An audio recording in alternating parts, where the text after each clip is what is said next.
জ্বালানি তেল, ডিজেল ও এলএনজির স্পট মূল্য অস্বাভাবিক বৃদ্ধি পেয়েছে, কিন্তু আমরা সাধারণ জনগণের কষ্টের কথা বিবেচনা করে বিপুল পরিমাণ ভর্তুকি প্রদান করেছি এবং জ্বালানি তেলের দাম সামান্য সমন্বয় করেছি। জ্বালানি তেলের দাম খুবই সামান্য সমন্বয় করেছি। অন্যান্য দেশের তুলনায় বাংলাদেশ বোধহয় অনেক একেবারে সবচেয়ে নিচের দিকে। অন্যদিকে গ্যাসের সরবরাহ স্বাভাবিক ও মূল্য অপরিবর্তিত রেখেছি। গ্যাসের মূল্য কিন্তু এখন অপরিবর্তিত।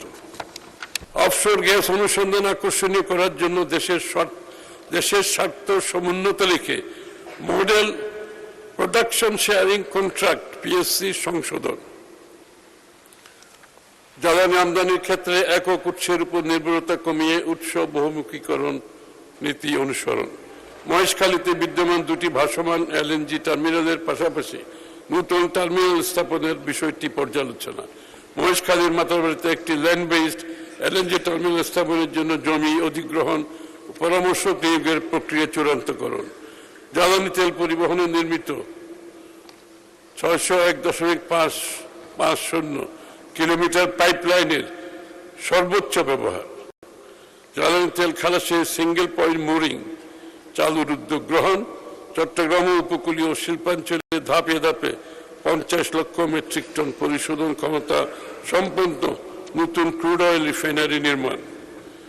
আমাদের বিশ্বাস, প্রস্তাবিত উদ্যোগসমূহের সফল বাস্তবায়ন দেশের জ্বালানি নিরাপত্তা নিশ্চিতে সহায়ক হবে।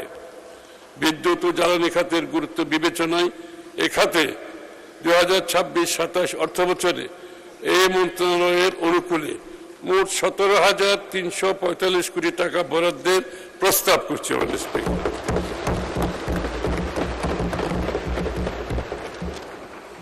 আইসিটি, টেলিযোগাযোগ ও বিজ্ঞান প্রযুক্তি খাত অত্যন্ত গুরুত্বপূর্ণ আজকের প্রেক্ষাপটে। মাননীয় স্পিকার, সারা বিশ্বের প্রেক্ষাপটে এবং আমাদের প্রেক্ষাপটে, মাননীয় স্পিকার, বর্তমান বৈশ্বিক প্রেক্ষাপটে আইসিটি এবং টেলিকম একটি বিপুল সম্ভাবনাময় সেক্টর।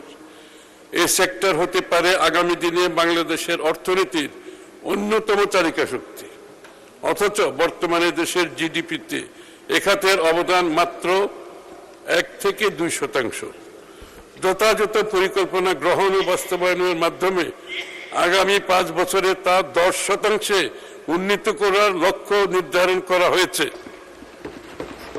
ইতিমধ্যে দেশব্যাপী সাশ্রয়ী, নির্ভরযোগ্য, উচ্চগতির হাই স্পিড ইন্টারনেট নিশ্চিত করতে